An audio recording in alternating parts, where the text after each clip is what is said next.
Primetime local news, serving the Lakeland and Midwest regions. Good evening and welcome to Primetime Local News. There are 50 new cases of COVID-19 in Saskatchewan today. 44 are in the North region. That is the region that includes Lloydminster and North Battleford. All of the cases in our area are from one Hutterite colony. There are 3 new cases in the south, 2 in Regina, and 1 in the central region. 15 people are in hospital, 5 of those in intensive care. 322 cases are considered active, and a total of 929 people have recovered. As Canadian cities like Edmonton and Calgary make masks mandatory in certain indoor spaces, the issue is being looked at across Canada. Eric Bay has more on potential steps here in Lloydminster.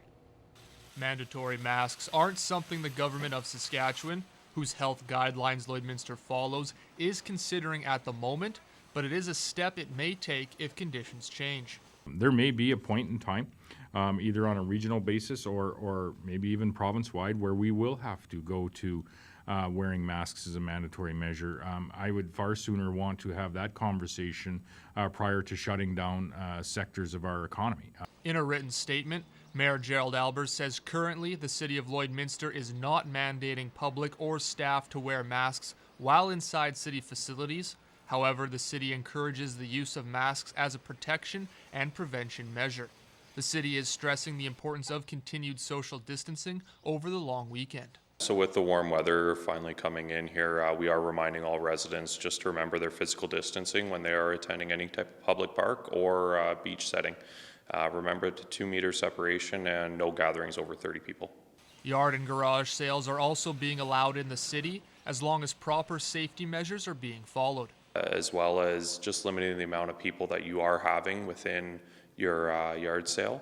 And just remember good disinfecting and sanitizing procedures.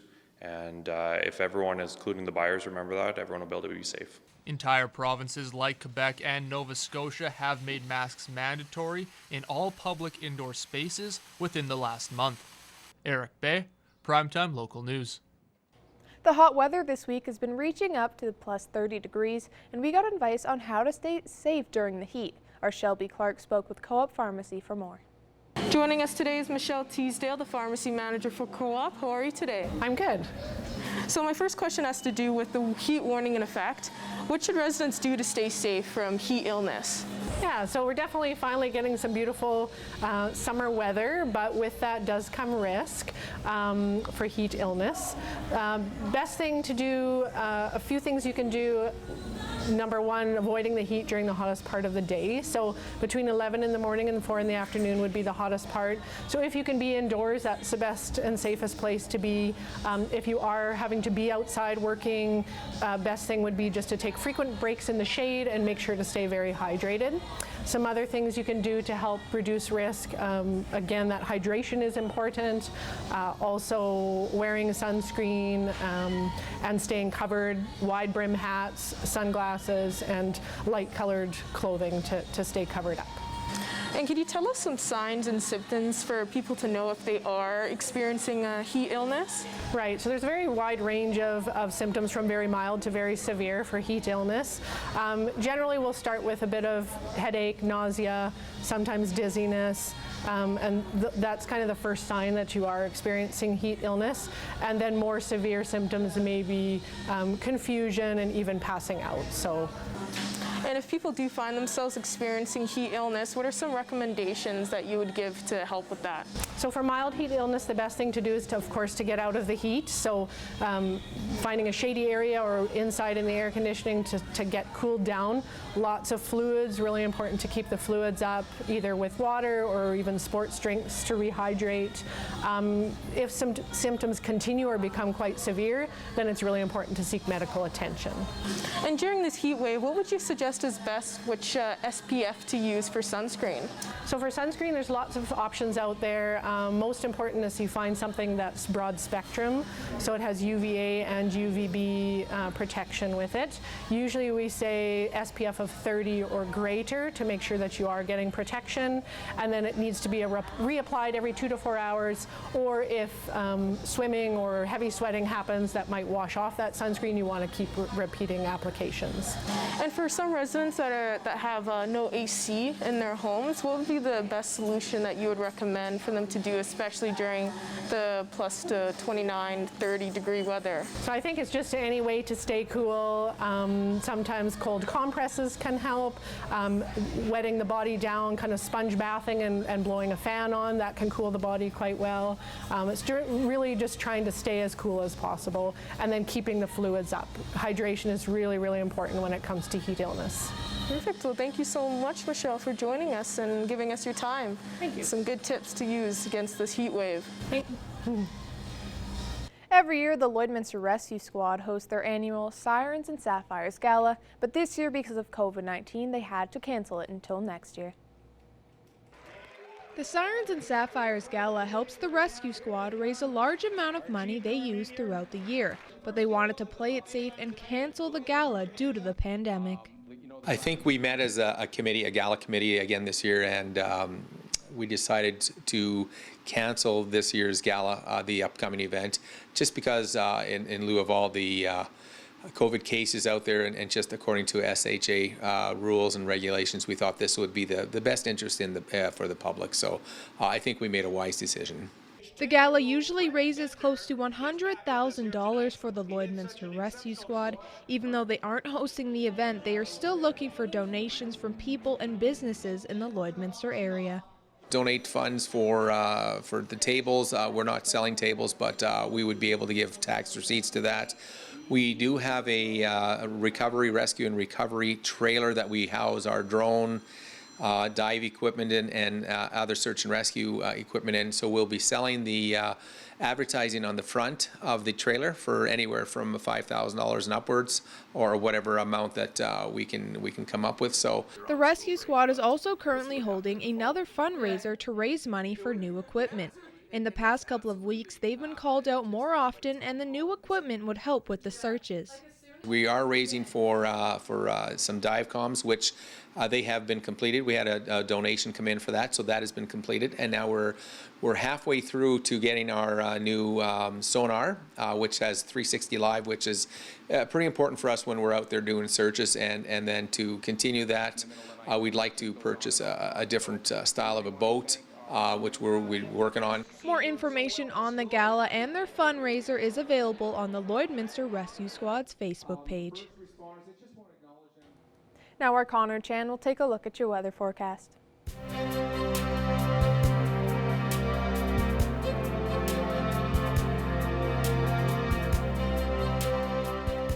All right, thanks very much, Jasmine. Taking a look at temperatures right now, 27 degrees right now. Still another great warm day out here in Lloydminster, as well as a lot of the areas in the regions. We are still in the heat warning right now, but we could possibly see some thunder showers, some rain overnight tonight, as well as into tomorrow at some points. But as we take a look at some other temperatures in the area right now, 28 in Vermilion right now, 27 degrees also for Edmonton and Vegreville and Bonnyville, Cold Lake and Lac La Biche, and St. Paul sitting at 26 degrees, 27 down in Provost with North Battleford, just shy of 30 degrees, sitting at 29 right now. Green Lake also sitting at 31 right now, and Isle of Cross sitting at 24 degrees. Here's a look at the satellite radar map. There is that cloud coverage, as I did mention. We could possibly see some showers there as we look from the Edmonton side, making its way over into that Marwayne and then that Lloydminster areas as well. So we could see that fairly soon in the coming hours here. But here's, of course, as we talked about for the last couple of days, it's that heat warning. It's still in effect for all these areas here, including that Lac La Biche, Vegreville, and then the Maidstone, North Battleford areas as well. As there even a severe thunderstorm watch just on the further west of Edmonton there as well to follow suit. So here's what we could see for regional temperatures in North Battleford overnight. It's 17 degrees with cloud coverage overnight. Tomorrow, 29 degrees with possibly some thunder showers. Tomorrow, 26 tomorrow for the daytime high. Out in Cold Lake with a 16-degree cloudy overnight tonight. And then for us here in Lloydminster, like I mentioned, we could see some of those showers, maybe like around that 40% mark for tonight, and then also even into tomorrow as well, with the 40% chance as well for thunder showers as well, the high of 27. So here's what we could see over the next couple of days. Thursday we could see rain, but then the rest of the week it is going to be clear and sunny, of course, as we all get ready for the long weekend. 25 degrees the high for Friday, and then 26 for Saturday with all clear skies. And then after that day of Thursday with possible showers, it'll be clear and warm for the rest of the week. So make sure you're staying cool, staying hydrated to avoid heat exhaustion and heat stroke. That's a first look at your weather forecast. We'll have more primetime local news coming up.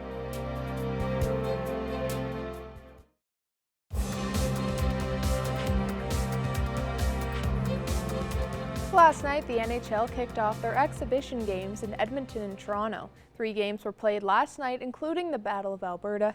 Jace Mackey and Evan Kenny have more ahead of the play-ins. 6 NHL teams broke in the bubble ice in Edmonton and Toronto. So here to break it down is Evan Kenny. Evan, thanks for taking this time. Hey, thanks for having me, Jace. I mean, any excuse to talk hockey is always a great reason to come and chat. Yeah, for sure. This is a big time, especially for Canadians. I know a lot of people are excited not just to get hockey back, but a few other sports. So after watching the Oilers' 4-1 win last night, what did you just think of the TV broadcast to start off with? Yeah, well, there's a couple things that I really did like, and then a couple things that I didn't enjoy nearly as much. One of the things that I really liked was the pregame sort of ceremonies that different teams had. I know Pittsburgh and Philadelphia stood together in a line to sort of show that they're together against social injustices, which I really enjoyed. And then as well in the Edmonton-Calgary game, they did a little pre-game moment of silence for Colby Cave, who, of course, Cave unfortunately passed away earlier this year. So I really enjoyed what they did, sort of taking that moment and showing that, you know, hockey is everybody's sport, and it's not just about the sport played on the ice, but it's about, you know, the people involved with it as well. One thing I did not like about the broadcast was their fake audience noise. Now, I know they tried to bring this in as almost, you know, bringing the NHL back to normal, but it just sounded fake. I remember, you know, I was watching the game and I even said out loud, like, is that some fake audience noise? I personally didn't like it. I'd rather hear the players' reactions and hear the commentators on their own.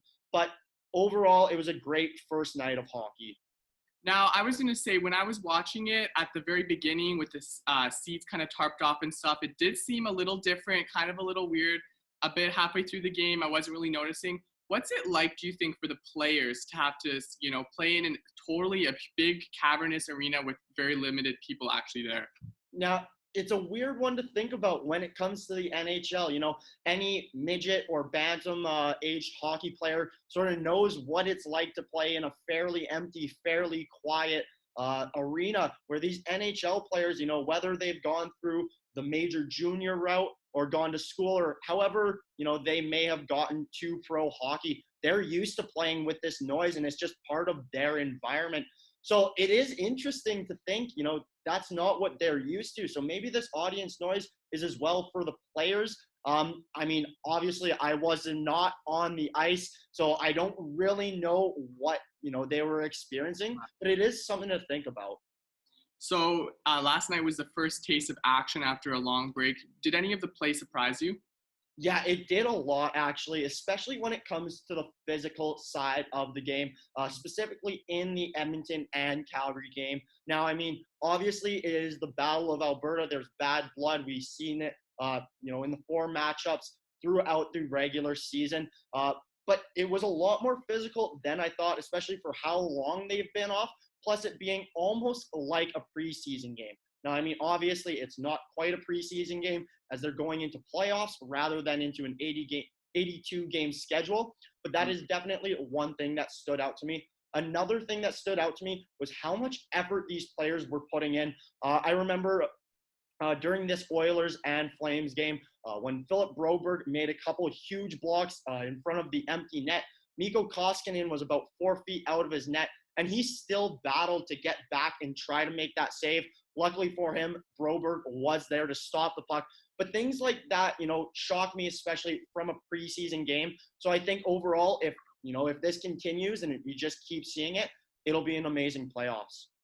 So just the first 3 games last night, what else can we expect from these play-in kind of exhibition games? Yeah, I mean, personally, I'm super excited. It's been so long without hockey since March, which is, you know, absolutely crazy to think about, especially if we think about any normal season. You know, playoffs would have been done by now, let alone starting right now. So it's amazing just to have hockey back. But I think if what we saw last night is any sort of trailer for the rest of the play-ins and the rest of the playoffs, this will be such an exciting playoffs. I mean, these players just sat off for 5 months. So they had time to work on their skills, things like stick handling, maybe skating, different things like those are already at the top of their game. So after a couple feel it out type of games, and once these players have their feet back under them, have that chemistry back with their line mates, I think this will be an unbelievable playoffs. Mainly, like I said, just for the fact that players want to be here and they want to get back at it. Just before we go, I wanted to talk a little bit about kind of the bubble life. I think this is something that maybe players definitely haven't experienced before, but what do you think it's going to be like for players to be kind of right beside, toe-to-toe, arm-to-arm, maybe when they're eating or playing around with basically their competition? Yeah, it's interesting to see how that dynamic will work. And you mentioned it, they're beside their competition. That's never seen before, especially for, how long that they could be beside each other. So that is an interesting point to look at. Another thing that I think could affect the players living in the bubble is just being away from their families. The earliest that they can see their family in person is during the conference finals. That's multiple rounds, multiple weeks away from their families. Now, I think a lot of the younger players who maybe don't have those families yet, don't have a wife and kids type of thing, they could do better with it, as their environment isn't changing as much as some of maybe the older players. I know as well, in Edmonton at least, at one of the hotels, they put up some pictures in each of the players' rooms of their families, just to sort of remind them of home. So I think that was an amazing gesture done by, whether it was the NHL or Oilers Entertainment Group or those hotels, whoever it may have been. I think that's a great gesture. And, in my opinion, I would appreciate that a lot, so I could see the players appreciating that. Yeah, for sure. I saw that, and it's nice to kind of put in making it their home away from home and bringing family in and trying to make it as comfortable and fun as possible during, an unprecedented time. Well, thanks for taking some time to talk with me today, Evan. And the official NHL play-in games start August 1st at 10 a.m. So thanks again, Evan.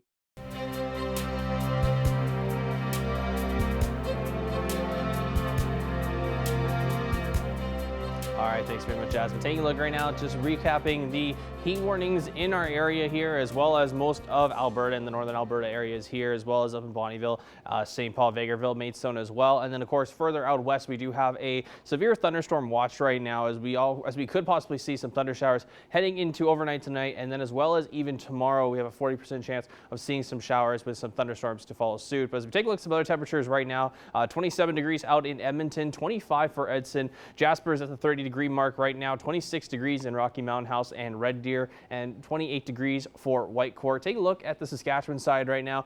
Another warm day out in Saskatoon, sitting at 33 degrees right now, then 29 degrees. Pretty consistent numbers in the Meadow Lake, Prince Albert, Melfort, and North Battleford areas.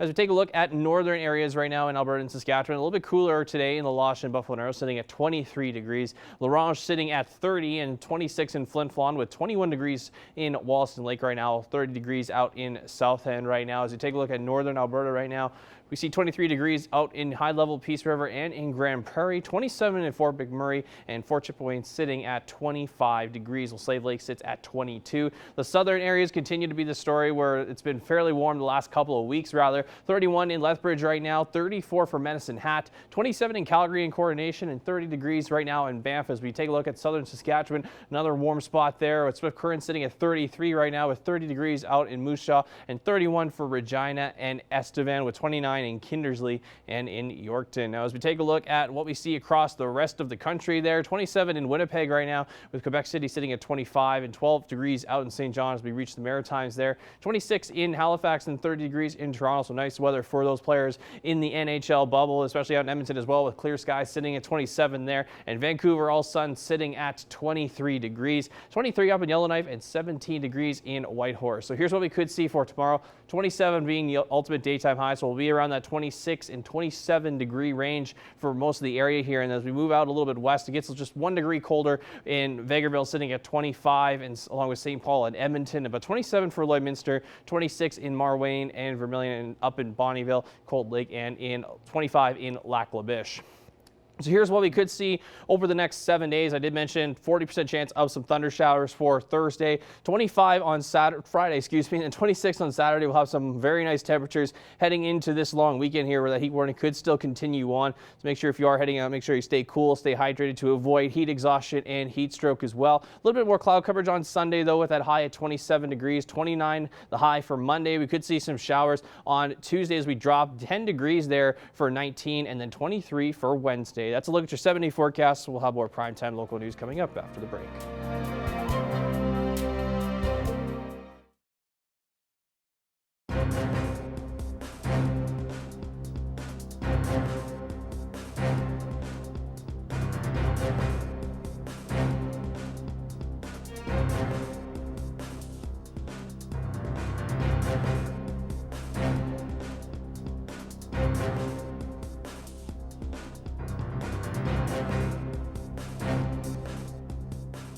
Constable Hagel from the Lloydminster RCMP joins me today. Constable Hagel, I know it's a long weekend coming up. It's one of the last long weekends of the summer. So what are some general safety tips that the public can follow as we get ready for the weekend? Every weekend's the same advice. If you're going to go out in the boat, don't drink and drive. Any liquor on board could net you substantial fines, as well as you could even lose your driver's license if you are caught impaired driving on a boat. Same rules apply for the road. If you're going to the summer barbecues on the long weekend, find a designated driver, find a safe ride home. You know, people always want to get out on a long weekend early. They want to get that head start. So how often do we see people speeding on the long weekend there? Long weekends are statistically a lot higher for collisions. So you will see a lot more our police presence on the roads this weekend. They'll be stopping every car they see, again, checking for, with mandatory alcohol screening in Alberta, they'll be making you provide a sample in the ASD. One thing with camping, we always see people driving trailers along the highway there as they get ready to go camping. What are some tips that you can give for people that are towing trailers so they make sure that there's no major accident involved with that? Just make sure you're not overloading your trailer. Make sure your vehicle is adequate and can carry the weight it needs. The last thing we need is a trailer breaking off and flying down the highway. Now, COVID-19 obviously has been put a damper on a lot of large gatherings. Is there going to be a police presence per se controlling those large environments? The last thing we want to do as the police is interrupt anyone's having a good time. As long as you're maintaining your social distance, which is the 6 feet, you won't have too much issue with the police this weekend. You mentioned earlier about the rules on the water. Are there any kind of Lake Patrol RCMP that monitor those areas to make sure everyone is safe? Absolutely. A lot of detachments do have their own boat patrol, and they will be out this long weekend looking for people not obeying the boating rules. A big boating rule, make sure you have someone watching as a spotter if you are towing someone behind your boat. Now, for just general preparedness, what's one thing people should keep with them in case their car unfortunately does break down? I'd always recommend carrying a safety kit. That's always a blanket, some pylons, even a road flare, simple carbohydrates, whether that's granola bars or crackers, and definitely bottled water. Make sure you're carrying a cell phone charger. Make sure your phone is charged. And as always, if you are traveling somewhere, let people know when you're leaving and when you're supposed to arrive. What are some of the common things on these long weekends that RCMP see people forgetting to do? People are very excited to get away for the long weekend, and sometimes they like to start drinking a little bit too early. So our RCMP officers will be looking for open liquor in vehicles. That includes open cases of beer or open cases of other alcohol within easy reach of the driver. And that's a fine you don't want to get. And lastly, just before we wrap things up here, Constable Hagel, is there anything else that you would like to add on to that? You bet. You know what? It's a long weekend. It's going to be, the weather's shaping up to be really good. It's really important you take your time getting out to the lake. Don't speed. Don't rush. Wear your seatbelts. Well, Constable Hagel, I really appreciate your time. Thanks very much for joining me today.